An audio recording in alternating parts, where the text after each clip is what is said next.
Jadi buah huldi itu adalah namanya bukan buah huldi.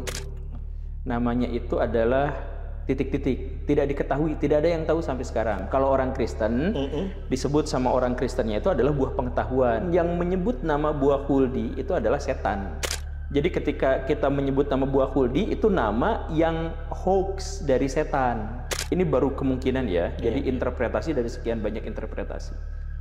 Jadi buah yang dimaksud itu sebenarnya bukan buah, tapi aktivitas seksual. Oh, oke. Dan itulah yang membuat manusia abadi kan. Di sekitaran pegunungan Zagros di Iran itu, di sana tuh ada beberapa desa yang cara penguburan jenazahnya itu adalah suami, istri dikuburkan di satu sarkofagus yang sama, satu peti batu. Di tengahnya dipasangin ular. Cari ular si warga di situ terus disimpan di tengah-tengahnya. Supaya untuk apa itu? Mungkin itu adalah cerita tentang Adam Hawa. Kalau misalkan di googling, silahkan di googling. Hipotesis Silurian itu adalah mungkin ada peradaban sebelum manusia. Oke. Dan itu hidup sejaman atau bahkan lebih awal daripada dinosaurus.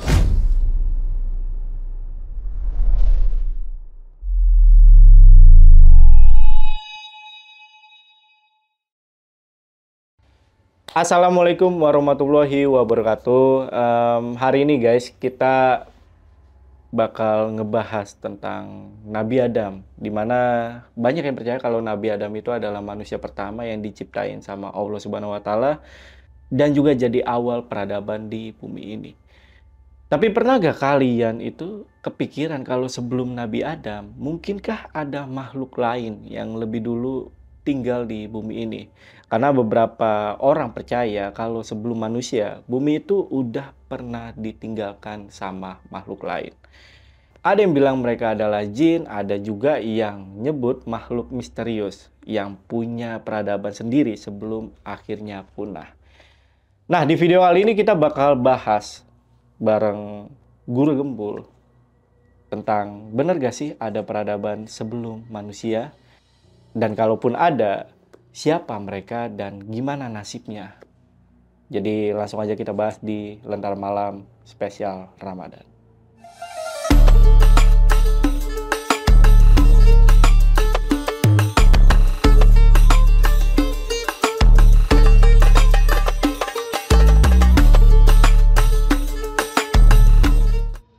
Oke guys, di sini udah ada Pak Guru Gembulnya. Kita sapa dulu aja.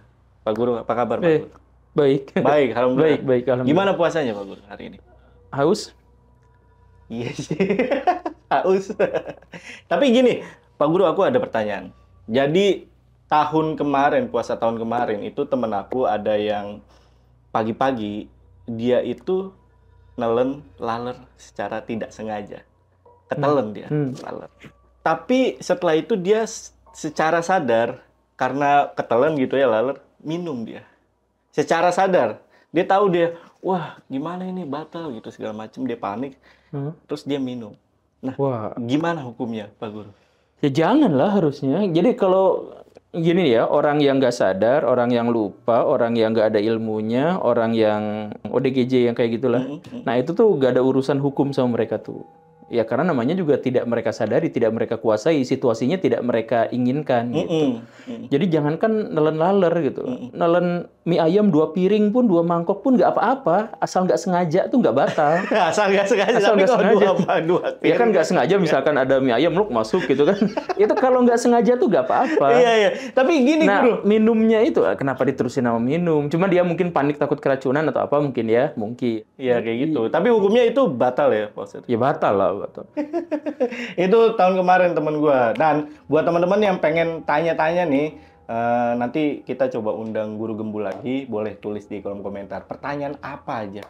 Apa aja bebas. Apa aja ya? Nanti soal jawabnya mah. Iya.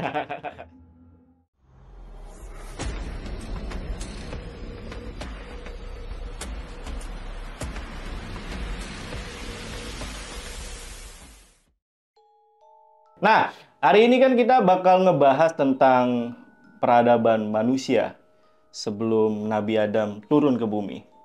Nah, pertanyaan yang bikin aku penasaran, Pak Ustadz. Duluan mana, dinosaurus atau Nabi Adam? Enggak, pertanyaan tadi juga sebenarnya bermasalah. Pertanyaan sebelum Nabi Adam turun ke bumi, emang Nabi Adam pernah nggak turun di bumi? Gitu. Ada beberapa, jadi kita berbicara tentang teori dari teori, hipotesis dari hipotesis, ada begitu banyak cerita sebenarnya terkait dengan Adam itu. Nah, salah satu yang paling populer justru adalah bahwa Adam tuh nggak pernah turun ke bumi karena dia sejak awal memang di bumi. Jadi Taman Eden tuh di bumi. Nah, bahkan misalkan beberapa ilmuwan menjelaskan Taman Eden itu sudah ketahuan posisinya. Ada yang menyebut di sekitar pegunungan Taurus. Ada yang mengatakan di sekitar Kuwait. Ada yang sampai berani menebak di Papua, Indonesia. Ada yang menyebut juga di Sundaland, wilayah di Selat Malaka yang sudah ditenggelamkan. Jadi sebenarnya kalau surga Eden, surga Aden itu di akhirat. Tapi itu terjadi setelah hari kiamat. Nah, tapi kalau misalkan Taman Eden tempat Adam itu mula-mula muncul di situ, jangan-jangan ini satu di antara sekian hipotesis, sekian teori. Jangan-jangan di bumi ini gitu. Dan ada juga yang menyebut di Indonesia. Begitu. Tapi kan banyak yang orang-orang pahamnya kan Nabi Adam itu diturunkan dari surga ke bumi. Ya, soalnya gini, soalnya misalkan kalau dalam tradisi Kristen di Alkitabnya itu kan Taman Eden tuh disebut ada 4 sungai, Gihon, Pison, Efrat, Tigris. Efrat, Tigrisnya tuh udah ada di Irak sekarang. Nah, jadi kalau misalkan di situ, jadi pertemuan 4 sungai cari aja, entah itu di hulunya, mungkin di pegunungan Taurus di antara Turki sama Iran, atau di sebelah selatannya di wilayah Kuwait. Nah, itu mungkin gitu ya. Tapi kalau misalkan kita maksain, oke lah ceritanya Adam itu turun dari langit, dari satu dimensi di langit, kemudian turun ke bumi, kemudian diajukan pertanyaan, duluan mana turunnya itu? Apakah Adam atau dinosaurus? Ya duluan dinosaurus. Duluan dinosaurus ya? Iya, jadi terkait dengan Adam, kita tuh nggak bisa berbicara secara historis. Secara ilmu sejarah nggak bisa. Karena kita nggak punya catatan sejarahnya. Catatan sejarah yang dimaksud, yang diakui oleh sejarah itu adalah catatan sezaman. Jadi kalau misalkan dalam pelajaran sejarah, kita hanya bisa mengakui satu peristiwa kalau ada catatan sejaman, ada kesaksian sejaman, atau misalkan ada yang mewartakan setidaknya di dekat-dekat wilayah situ. Atau kita bisa mempelajari dari berbagai folklore gitu. Nah, kalau Adam, kita tentu saja tidak memiliki akses pengetahuan ke sana karena kita ketahui Adam tidak menulis. Siti Hawa juga tidak menulis, putra-putrinya yang begitu banyak juga tidak menulis, jadi tidak ada catatannya dan kita tidak juga bisa mencari fosil KTP-nya gitu. Iya, kan juga nggak mungkin. Nah, betul. jadi kalaupun misalkan kita ketahui Adam itu duluan mana Adam dengan dinosaurus, kita asumsikan bahwa Adam itu adalah manusia berbudi tinggi pertama di muka bumi. Manusia berbudi tinggi. Ya, kan ada kalau misalkan dalam sejarah itu ada manusia berbudi rendah. Jadi sebelum Homo sapiens, manusia berbudi rendah dan ada manusia berbudi tinggi, Homo sapiens sapiens ya, generasi kita lah. Karakteristik fisiknya, otaknya dan sebagainya kita. Nah, berarti Adam itu diasumsikan sebagai Homo sapiens pertama. Kalau mau dikaitkan antara sains dengan agama, maka Adam itu adalah Homo sapiens pertama.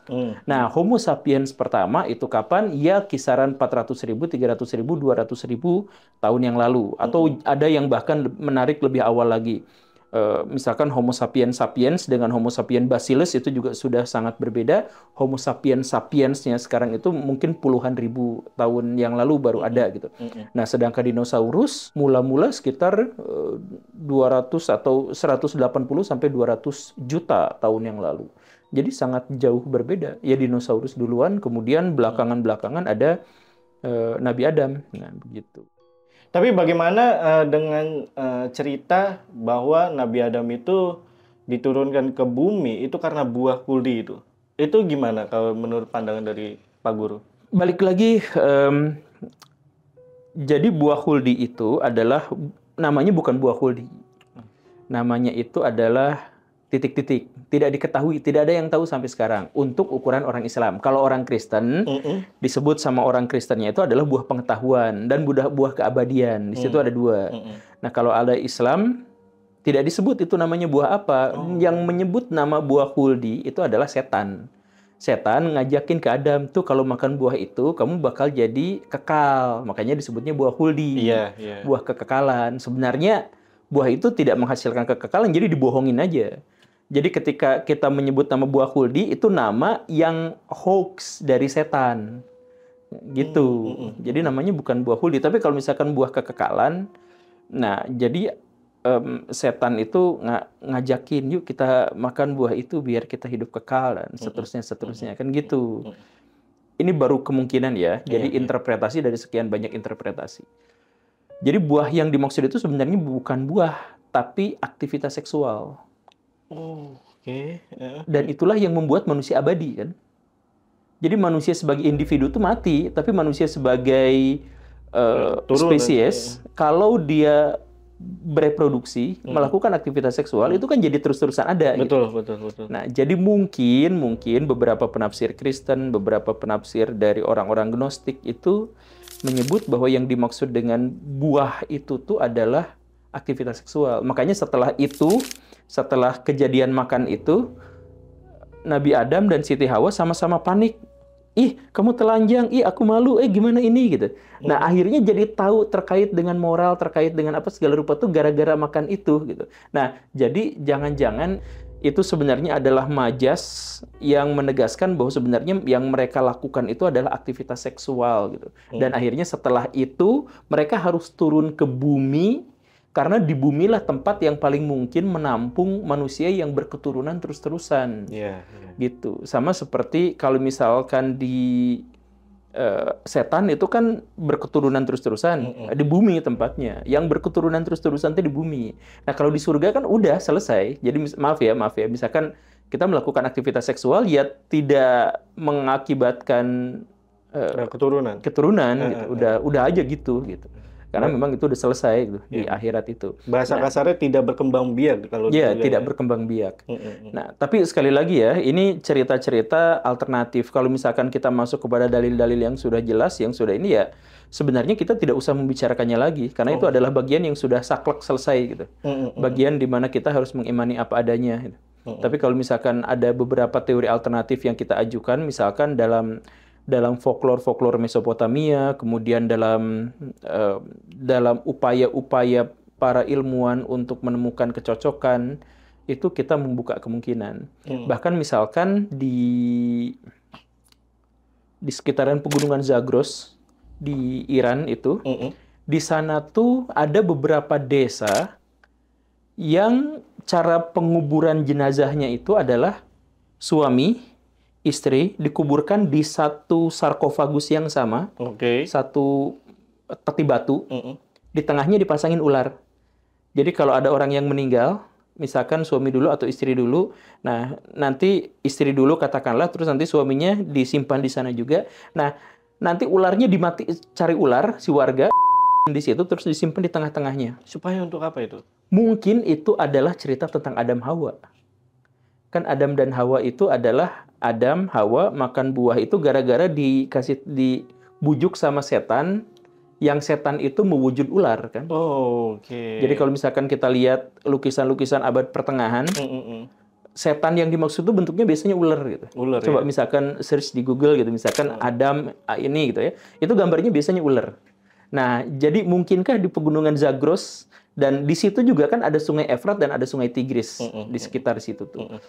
Jadi mungkinkah Taman Eden tuh di situ. Jadi leluhur manusia itu di situ. Itu buktinya sampai sekarang folklore manusia di sana masih menunjukkan ya karakteristik yang mensimbolkan tentang manusia pertama itu gitu. Kayak gitu. Jadi balik lagi ke buah khuldi, setelah disampaikan di sana kemudian beranak pinak. Jadi orang-orang zaman dulu tuh kan kalau memberikan pengajaran kepada generasi yang lebih baru, kadang-kadang mereka merasa risih dan malu kalau menceritakan yang sesungguhnya, apalagi kalau berhubungan dengan aktivitas seksual. Nah, makanya mungkin mereka mencari-cari majas bahwa mereka makan buah begini. Nah, misalkan makan dalam cerita-cerita misalkan Nabi Adam akhirnya keselak sama buah itu, jadi ada jakunnya gitu itu, dalam cerita-cerita belakangan itu kan. Nah itu kan sebenarnya ada yang perempuan itu berarti muncul payudaranya gitu dan lain sebagainya. Itu kan sebenarnya adalah penegas bahwa pada waktu itu manusia mengenal seksual gitu. Jadi kan ciri fisik seksual laki-laki diantaranya adalah ada jakunnya. Gitu. Dulu misalkan waktu maaf ya, waktu Lucinta Luna dipaksa untuk mengaku bahwa dia dulunya adalah laki-laki gitu, itu kan para netizen tuh ngelihatnya jakunnya ada nggak tuh? Gitu kan?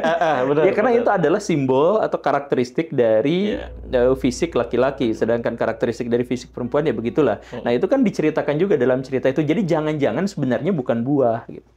Jangan-jangan itu sebenarnya adalah aktivitas seksual dan itu adalah penegas gitu. Jadi maksudnya, Adam, kamu boleh melakukan apapun di taman ini, tapi jangan melakukan aktivitas seksual, karena dengan demikian kamu kehilangan karakteristik makhluk surgawi yang tidak beranak pinak. Nah, tapi lalu setan ngatain, kalau misalkan begitu, nanti kamu akan hidup abadi sebagai spesies. Nah, benerlah jadi spesies kita jadi banyak. Jadi banyak ya. Jadi banyak, kita tuh kan jadi abadi gitu maksudnya ya. Abadi sebagai spesies. Mungkin begitu. Iya. Nah, terkait makam nih Pak Guru. Ada kemarin kita sempat cari tahu ya, ada makamnya Siti Hawa. Nah itu apakah benar? Hoax, jelas hoax. Saya juga lihat panjang banget gitu yang mentang-mentang Siti Hawa digambarkan sebagai makhluk berukuran yang sangat besar, kemudian digambarkan wah panjang banget. Tapi kita tidak pernah mengetahui tentang Nabi Adam, kita tidak pernah mengetahui Siti Hawa, tidak ada peninggalannya, tidak ada bukti historis secara akademisnya. Jadi ini murni adalah bagian dari kepercayaan kita terhadap dengan agama. Seperti yang saya bilang tadi, tidak ada jejaknya bukan berarti tidak ada, tetapi kita memang tidak menemukan jejaknya. Iya. Tapi di dalamnya apa itu berarti makam? Kosong.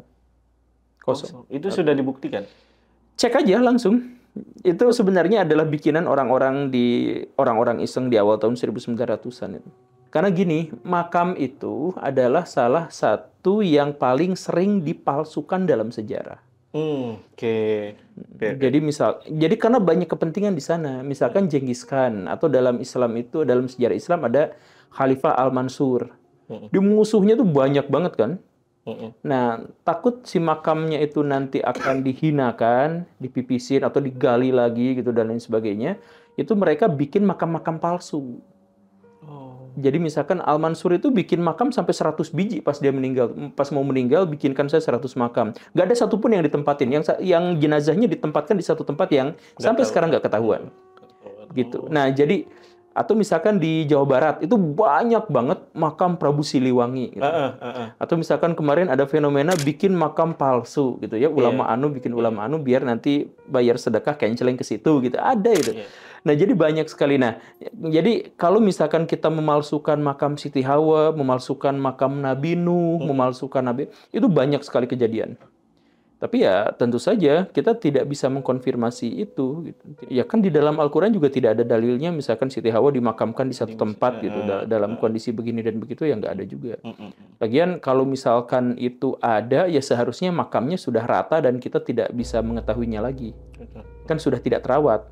Kalau misalkan dia dirawat berarti ada riwayatnya yang merawatnya siapa dan di kerajaan apa kan begitu. Iya. Ini kan sama sekali nggak ada kan? Ya. Iya. Cuman taunya ada makam Siti Hawa aja di situ. Berita hoax di internet itu gampang sekali dibikin dan lumayan dapat cuan dari situ. Benar. Tapi gimana Pak Guru? Wujud dari Nabi Adam sendiri waktu pertama kali di bumi mungkin ya, itu secara fisik sebenarnya seperti apa? Udah kayak gini kita udah seperti ini. Berarti bukan tadi kalau misalkan ngomongin Homo sapiens dan sebagainya, udah kayak agak berbeda memang ya. Beda. Jadi kalau misalkan Homo sebelum Homo sapiens, Homo erectus itu kan juga banyak jenisnya. Jadi sekarang para ilmuwan menggunakan istilah Homo itu untuk semua jenis manusia purba. Jadi misalkan Meganthropus paleojavanicus itu masuk kategori Homo erectus, gitu. Atau misalkan Pithecanthropus erectus juga kadang-kadang disebut sebagai Homo erectus. Gitu. Nah, jadi Nabi Adam Kalaupun beliau memang sudah turun dan seterusnya, maka fisiknya sudah tidak lagi seperti itu. Tapi sudah menjadi manusia modern seperti yang kita kenal sekarang. Yang cukup membingungkannya itu adalah apakah dia punya pusar atau tidak. Gitu. Itu yang membingungkannya. Kenapa emang? Ya pusar itu kan artinya dia dilahirkan kan. Oh iya, bener. Berarti, apakah teori Darwin itu benar atau tidak? Teori Darwin itu bisa menjawab sebagian besar dari pertanyaan-pertanyaan seputar biologi, seputar ekosistem, dan lain sebagainya. Tapi tetap ada beberapa hal yang masih cukup rentan dan rawan untuk dibicarakan.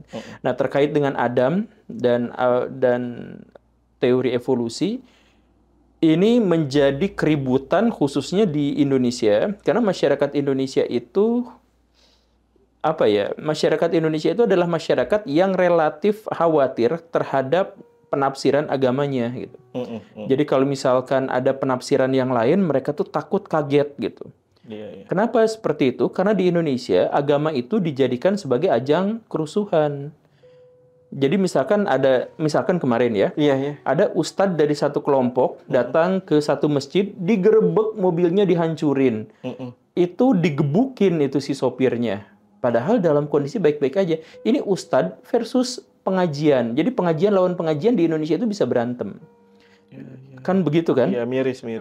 Miris, tapi itu fakta kan? Fakta, betul. Nah, karena itu maka masyarakat kita itu menjadi khawatir dan takut kalau misalkan kita membicarakan masalah-masalah keagamaan. Karena takut dicap, takut dihakimi, takut dijelekin, takut diobok-obok, diintimidasi, dan lain sebagainya. Nah, termasuk juga teori evolusi, karena kita itu berpegangan pada teori Harun Yahya bahwa teori evolusi itu sepenuhnya bertentangan dengan agama, maka kita menganggap bahwa teori evolusi itu bertentangan dengan agama. Tapi kita misalkan nggak lihat pandangan Pak Quraisy Shihab, misalkan tentang teori evolusi. Beliau kan mengatakan dengan sangat sederhana bahwa apa yang dijelaskan oleh teori evolusi itu sebenarnya adalah menjadi penghubung antara apa yang dijelaskan di dalam Al-Quran. Jadi tidak bertentangan, tetapi itu hanya sekedar mengisi relung yang dikosongkan. Misalkan begini, Tuhan menciptakan makhluk hidup kun fayakun, gitu kan? Kalau kata teori evolusi, itu berkembang sedikit demi sedikit, ada mekanisme alam yang membentuk makhluk hidup menjadi seperti ini dan seperti itu. Iya. Bisa nggak kita terima dua-duanya? Ya bisa aja. Jadi diciptakan, tapi proses penciptaannya kan nggak dijelasin. Jadi proses penciptaannya adalah evolusi berkepanjangan, ya seperti itu gitu. Jadi sebenarnya sama sekali tidak bertentangan dalam hal itu. Tapi kan teori evolusi menjelaskan bahwa makhluk hidup dimulai dari begini. Teori evolusi tidak bicara tentang awal mula kehidupan. Ya nyinggung sih sedikit, tapi poinnya sebenarnya bukan itu. Poinnya adalah evolusi. Evolusi makhluk hidup. Misalkan dari satu spesies sedikit demi sedikit berubah menjadi spesies yang lain seiring dengan seleksi alam. Dan itu nyata. Salah satu bukti konkretnya itu adalah keberadaan anjing. Anjing itu tidak pernah ada seandainya tidak ada manusia. Gimana tuh maksudnya, Pak? Jadi anjing itu diciptakan, dalam tanda kutip, anjing itu diciptakan oleh manusia. Jadi sebelumnya tuh tidak ada spesies yang namanya anjing. Ya mungkin serigala apa. Setelah bergumul dengan manusia dalam waktu yang sangat lama, akhirnya muncul spesies yang berbeda dengan serigala dan jadilah anjing. Ada yang anjing segede gini, ada yang hampir segede macan gitu segala rupa. Itu semuanya adalah ketika berinteraksi dengan manusia, manusia mengawinkan satu dengan yang lainnya, kemudian manusia menjamin kehidupan dia gitu. Kan kalau di alam liar seleksi alam gitu kan, yang lemah ya mati gitu. Tapi kalau misalkan udah gaul sama manusia, yang lemah tuh belum tentu mati, tapi dibiarkan hidup, bahkan dikembangbiakan. Makanya ada anjing kecil yang sama kucing aja dia takut gitu kan? Iya kan? Bener. Nah, kemudian ada anjing yang ya macam-macam lah segala rupa. Tapi salah satu karakteristik anjing yang sama itu apa? Dia mampu berkomunikasi dengan manusia. Spesies yang paling mampu bisa berkomunikasi dengan manusia, non-manusia, itu adalah anjing. Ya karena sejak awal dia menjadi ada tuh gara-gara manusia, interaksi dengan manusia. Nah, itu sebenarnya adalah contoh bahwa ada evolusi itu, ada proses dari satu hewan berubah menjadi hewan yang lain, itu diantaranya adalah anjing. Gitu. Dan ini menarik nih, Pak Ustadz. Tapi kenapa anjing itu menjadi haram? Enggak. Anjing tuh gak haram, anjing tuh B aja gitu. Kalau misalkan kita berhaji ke Mekah, di sana juga banyak anjing-anjing berkeliaran di sana gitu. B aja, cuman kita masyarakat, jadi gini, masyarakat kita itu sejak awal tuh udah benci anjing. Oh, oke. Makanya orang anjing itu bahasa Jawanya misalkan asu kan. Asu itu artinya apa? Tidak baik. A, tidak, su itu baik, tidak baik gitu. Asu. Jadi sejak awal kita tuh sudah kesel sama yang namanya anjing gitu. Karena nah, kemudian datang ajaran Islam ke Nusantara, ada banyak mazhab sebenarnya. Ada yang anjing itu boleh, baik-baik saja. Ada yang sebaiknya dihindari. Ada yang najisnya cuma liurnya doang. Ada yang sekujur tubuhnya. Nah, masyarakat kita mengambil yang cocok dengan tradisi kita. Ya, berarti anjing tuh ya padahal sahabat itu, hampir semua sahabat Nabi itu punya anjing. Dan B aja ya sebenarnya. Dan B aja gitu. Kalau babi? Nah, kalau babi apa ya, tidak dipelihara oleh orang-orang Muslim dan itu najis ya, iya.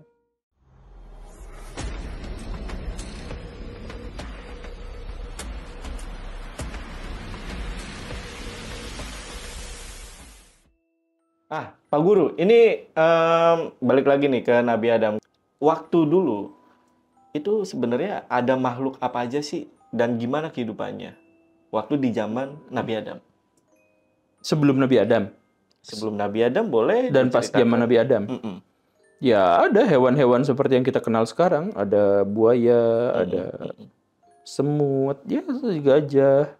Ya, hewan-hewan seperti itu sudah ada. Ketika Adam ada di bumi, mereka juga sudah ada. Oke. Nah, cuman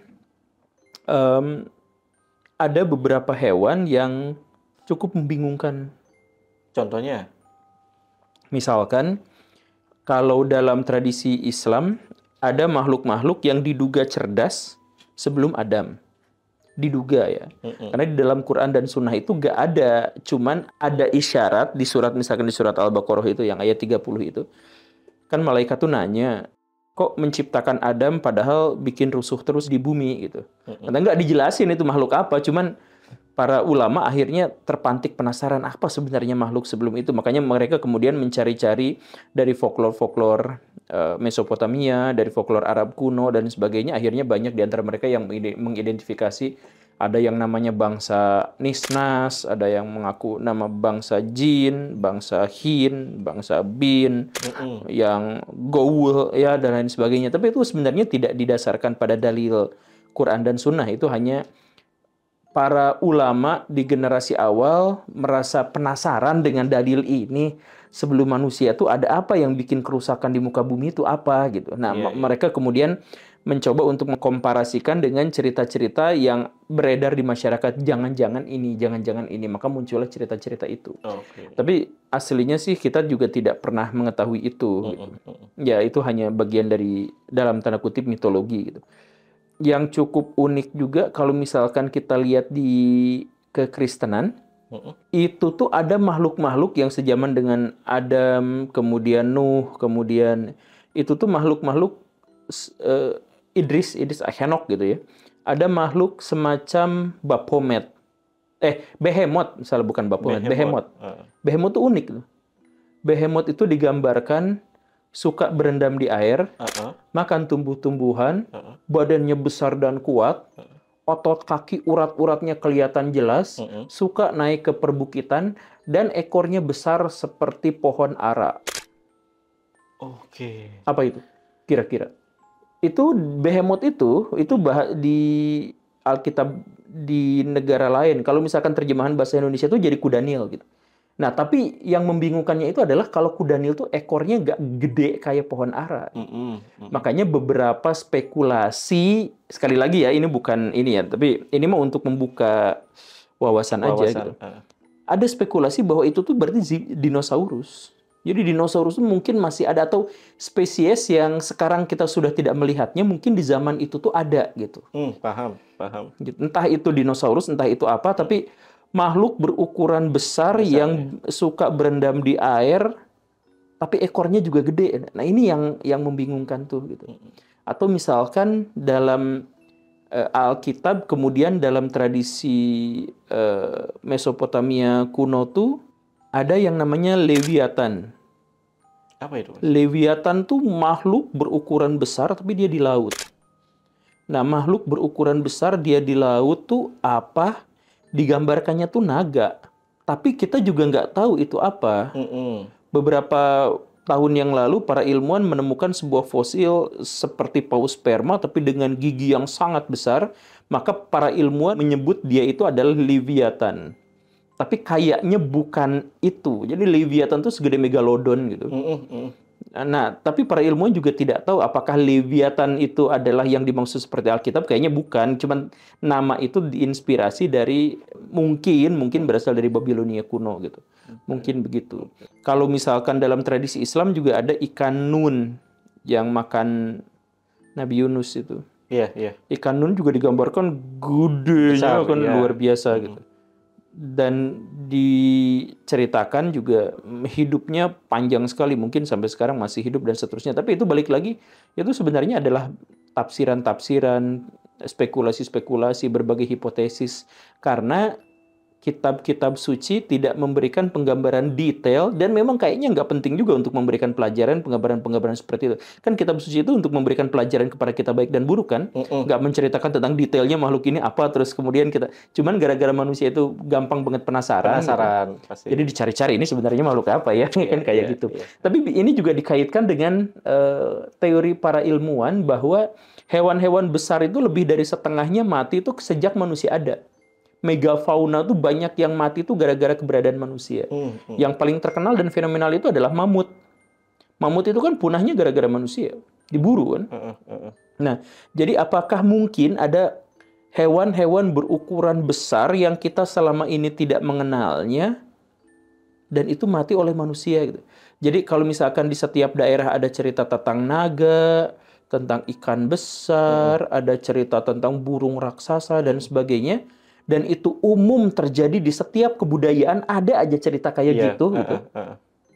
Mungkin itu tuh ada di zaman dulu tuh, mungkin gitu ya. Tapi sudah habis diburu ya. Cuman udah habis diburu sama manusia. Semacam kayak macan Jawa ya. Harimau Jawa ya, harimau Jawa. Yang sudah punah gitu ya, karena ya itu fakta. Karena perburuan oleh manusia gitu ya. Jangankan jauh-jauh ke situ, ayah saya tuh orang Cianjur.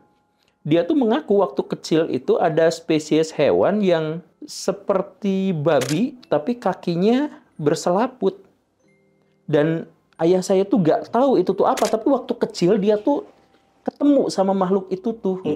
Jadi seukuran kucing, kayak babi, kakinya tapi lebih pendek dan kakinya berselaput. Nah, itu juga tidak tahu. Maksud saya adalah kita ini hidup di zaman yang disebut sebagai Anthropocene extinction. Jadi maksudnya kepunahan besar-besaran makhluk hidup gara-gara keberadaan manusia. Jadi keberadaan manusia itu membunuh sampai banyak sekali spesies. Nah, apakah pas Adam ada makhluk-makhluk yang lain dan kemudian ketika Adam muncul sedikit demi sedikit hewan-hewan yang dimaksud itu diburu dan mati dan punah dan kita tidak pernah mengetahui lagi itu apa gitu. Iya, apalagi dulu kan kerjanya memang memburu ya untuk sebagai rantai makanan hidup, ya, bertahan hidup.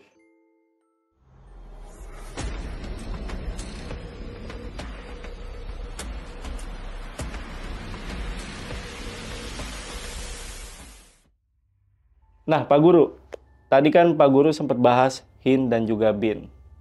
Kalau boleh tahu mereka itu siapa nih Pak? Al-Hin itu digambarkan sebagai makhluk sebelum manusia, tukang berantemnya itu dengan Bin itu. Jadi Hin sama Bin itu tukang berantem sana sini. Karena tukang berantem, jadi ya dikucilkan dan diusir sama makhluk yang namanya jin. Gitu. Tapi jin juga akhirnya bikin kerusuhan, jadi ya diusir juga sampai akhirnya muncul manusia. Tapi mau Hin, mau Bin dan lain sebagainya, bahkan jin pun kan sebenarnya adalah istilah-istilah yang Arab pra-Islam gitu. Itu adalah mitologi-mitologi termasuk bangsa Nisnas atau Nasnas gitu yang digambarkan sebagai makhluk setengah-setengah gitu. Itu juga kan sebenarnya adalah jadi folklore atau cerita rakyat sebelum Islam gitu. Nah, ini yang tadi itu balik lagi.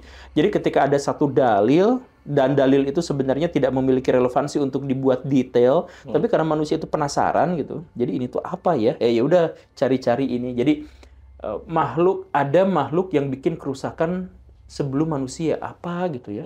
Oh, Jangan-jangan cari dalil gak ada sama sekali. Ya nanya aja sama orang-orang Arab yang kenal sama folklore gitu. Oh, mungkin ini gitu. Ya kayak gitu. Oke. Tapi di dunia sains ada teori menarik. Apa itu? Ada yang disebut sebagai hipotesis Silurian. Kalau misalkan di googling, silahkan di googling. Hipotesis Silurian itu adalah mungkin ada peradaban sebelum manusia. Oke. Dan itu hidup sejaman atau bahkan lebih awal daripada dinosaurus. Dan mereka mencapai puncak peradaban sama seperti kita sekarang. Tapi kemudian punah. Dan karena usianya sudah berjuta-juta tahun, maka tidak ada satupun peninggalan yang bisa kita kenali. Kecuali beberapa yang cukup misterius. Gitu. Apa itu? Enggak, berarti kan ada pemantiknya gitu. Jadi, sehingga manusia itu mengetahui ada peradaban nih sebelum dinosaurus malah. Ya, jadi Silurian itu gini, hipotesisnya itu kurang lebihnya begini. Iya. Usia bumi itu 4,6 miliar tahun. Oke. 4,6 miliar tahun. Usia bumi yang layak untuk adanya kehidupan itu 2 miliar tahun. Garis bawahi ya, 2 miliar tahun. Manusia baru ada 2 juta tahun. 3 juta lah. Atau misalkan makhluk berperadaban tinggi manusia ya. Manusia dengan peradaban tinggi, berakal budi tinggi seperti kita sekarang, itu 20.000 tahun. Jadi bayangkan, bumi layak huni dan ada kehidupan penuh dengan kehidupan, itu 2 miliar tahun. Tapi manusia berperadaban tinggi itu 20.000 tahun. Jadi maksudnya adalah, mungkinkah sebenarnya kalau misalkan evolusi itu ada, mana mungkin dia membutuhkan waktu sampai 2 miliar tahun untuk membuat kita ada. Sedangkan, nih, dari makhluk, ini teori evolusi sepenuhnya ya. Karena kita memang, teori hipotesis Silurian itu sains gitu. Cuman hipotesis. Jadi, dari Australopithecus, nenek moyang manusia yang masih berbentuk kera, berevolusi ke manusia hanya dalam waktu 3 juta tahun. Jadi makhluk pure monyet, pure jelek, pure tidak berperadaban, menjadi berperadaban 3 juta tahun. Lalu bumi 2 miliar tahun ngapain? Seharusnya dia ada evolusi kan 3 juta tahun dalam 2 miliar tahun itu sangat besar, sangat banyak. Nah, jadi mungkinkah misalkan ya, 2 miliar tahun pertama itu ada makhluk, atau misalkan lah, biar nggak terlalu panjang lah, 1 miliar tahun yang lalu tuh sudah penuh dengan kehidupan, bumi itu.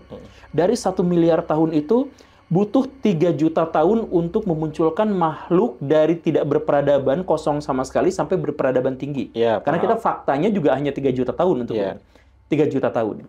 Kemudian karena kasus tertentu mereka punah. Ya udah, kan 1 miliar tahun yang lalu, tidak mungkin jejak-jejak kehidupannya ketahuan sampai sekarang. Jadi mungkin nggak kayak gitu. Atau misalkan, oke lah punah. Terus kita tarik lagi 200 juta tahun kemudian. 800 juta tahun yang lalu. Tarik lagi hanya dalam 3 juta tahun, muncul lagi kehidupan berperadaban cerdas. Ya hilang lagi. Ya, mungkinkah seperti itu? Gitu. Masuk akal nggak sih? Masuk akal. Secara empiris tidak bisa dibuktikan, tidak nyata, tapi secara rasional itu mungkin. Maka itu disebut sebagai hipotesis Silurian. Berarti kan ada kepunahan di sana ya, sebelumnya ya. Menurut Pak Guru, kepunahannya itu seperti apa? Kalau misalkan berdasarkan cerita, misal dari peradaban dinosaurus itu kan punah, banyak yang mengatakan karena meteor segala macam. Kalau yang lainnya? Meteor itu kepunahan kelima. Kepunahan kelima malah nih. Kita tuh udah kepunahan berkali-kali. Misalkan ada robekan Siberia. Robekan Siberia itu wilayah yang sekarang namanya Rusia itu. Itu kulit buminya tuh robek. Di balik kulit bumi itu kan mantel bumi itu panas banget kan. Dan panasnya luar biasa kan. Itu nyedot oksigen dalam jumlah yang sangat besar sampai oksigen di bumi itu tinggal dikit. Itu 90% makhluk hidup total di darat dan di lautan mati. Lebih tinggi tingkat kematiannya daripada waktu Chicxulub nabrak bumi itu. Waktu sekian juta tahun yang lalu yang dinosaurus punah itu. Itu cuma memusnahkan hanya sekitar 75% makhluk hidup. Nah, yang ini bisa sampai 90%. Dan itu tuh kepunahannya berkali-kali, banyak sekali. Bahkan manusia itu pernah jumlahnya sangat banyak. Sekitar 100.000 tahun yang lalu jumlah manusia itu banyak. Danau Toba bikin masalah. Dia meletus, jumlah manusia total cuma 1.000 orang sejak itu. Kepunahan massal itu. Manusia bisa bertahan hanya 1.000. Makanya para ilmuwan tuh bingung kenapa kode genetik manusia itu relatif mirip gitu, sama gitu. Kemungkinannya memang ini lagi-lagi satu di antara sekian banyak hipotesis. Jadi manusia itu pada akhirnya hanya tersisa 1.000 orang saja. Dan kita adalah spesies yang berasal dari 1.000 orang itu yang selamat itu di bumi. Dan itu kemungkinannya adalah gara-gara Gunung Toba meletus.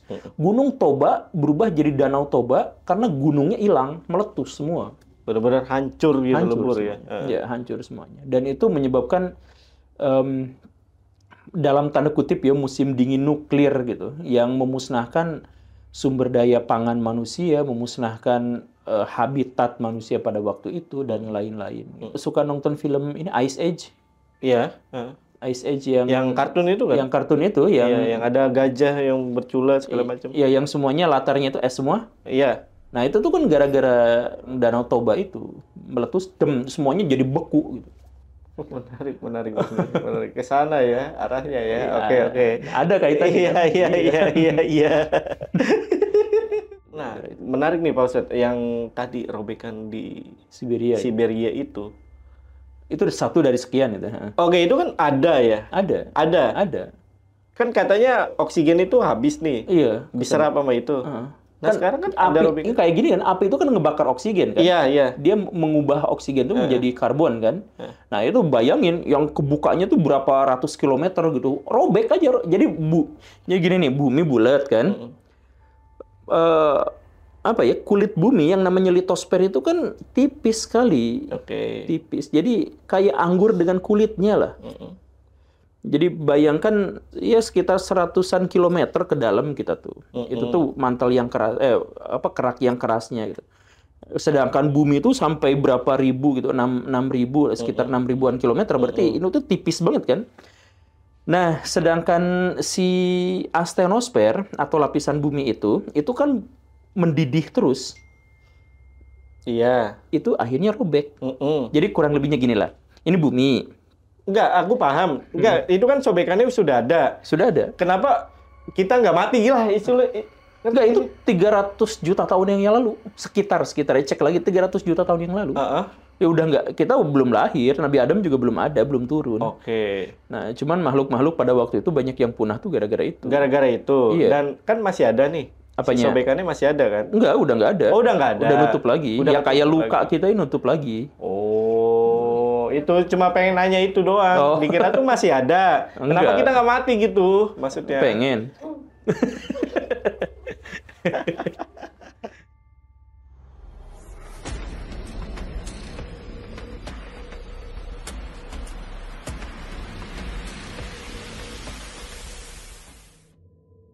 Banyak teori konspirasi nih yang bilang kalau ada peradaban yang pernah maju nih, Ustadz.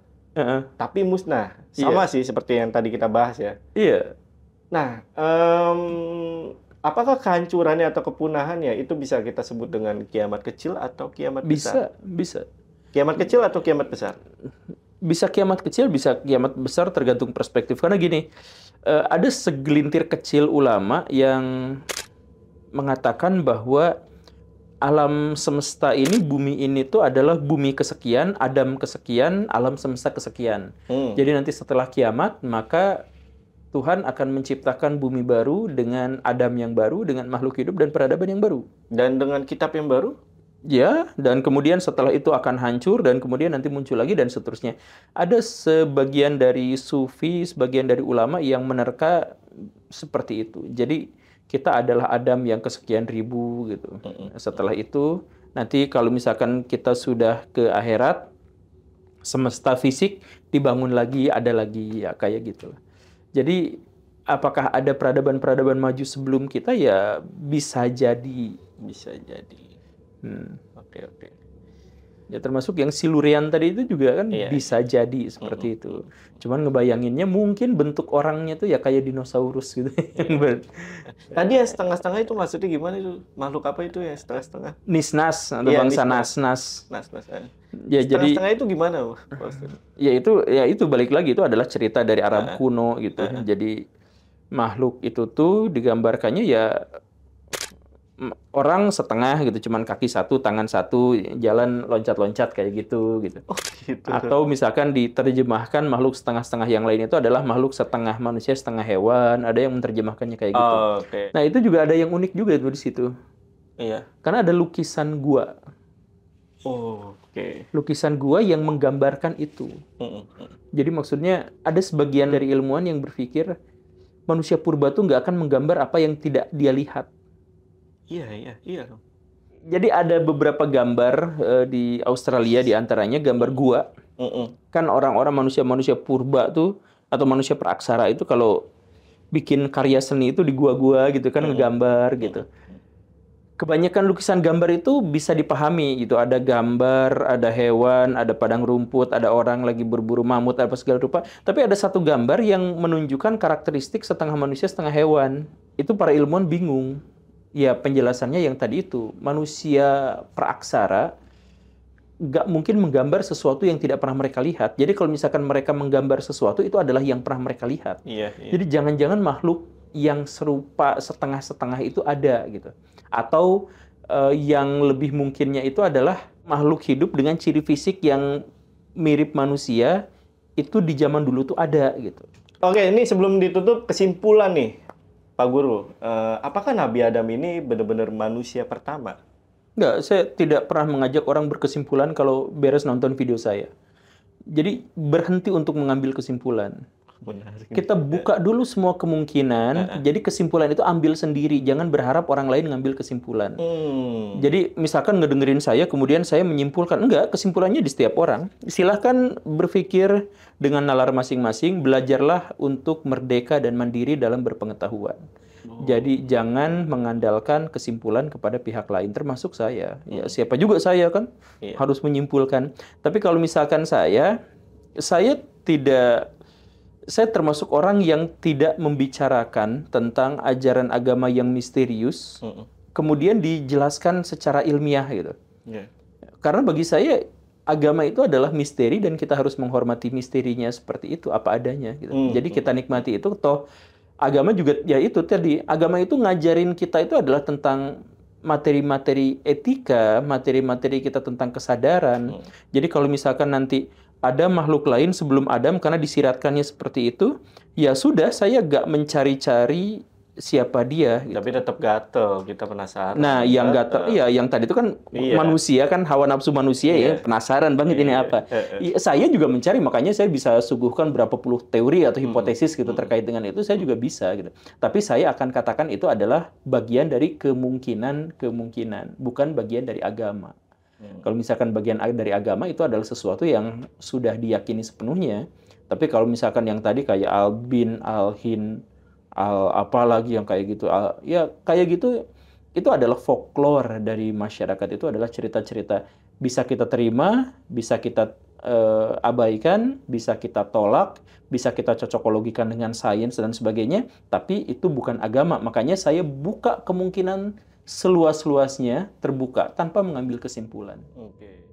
Nah, tapi sebagai muslim yang baik nih, gimana kita menyikapi teori yang bermunculan tentang Nabi Adam dan peradaban yang tadi kita bahas? Iya, kita sebagai muslim yang baik, kita pasrah kepada Tuhan, kita lakukan perilaku-perilaku yang baik, kemudian kita belajar yang banyak, kita membaca yang banyak, berdiskusi yang baik, berdialektika yang santun, dan lain sebagainya, cari ilmu sebanyak-banyaknya. Kemudian aplikasikan dalam kehidupan keseharian, kalaupun misalkan kita punya gagasan atau punya teori bahwa begini dan begitu, selama itu tidak ada dalil di dalam Quran dan Sunnahnya atau tidak ada dalam kitab suci yang lain, misalkan yang beragama lain gitu ya, ya sudah kita anggap itu sebagai hasil dari pola pikir dan pemikiran, hasil dari logika manusia. Kita tidak memuja, tidak menyembah, tidak membenarkan sepenuhnya apa yang kita pikirkan. Yang kita puja dan kita benarkan itu adalah apa yang kita percaya dan apa yang kita imani secara inheren dari agama. Oke. Begitu. Oke, itu tadi ya penyampaian dari Pak Guru Gembul. Terima kasih Pak Guru udah datang ke Lentar Malam, dan jangan lupa sekali lagi gua ingetin untuk tetap stay tune di Lentar Malam, apalagi dengan episode spesial Ramadannya, karena kita bakal ngundang beberapa ustadz atau guru ya di Lentar Malam, termasuk Pak Guru Gembul. Oke, sekali lagi Pak Ustadz terima kasih. Video kali ini gue rasa cukup. Gue Jamal dari Lentar Malam dan Pak Guru Gembul izin pamit. Assalamualaikum. Waalaikumsalam.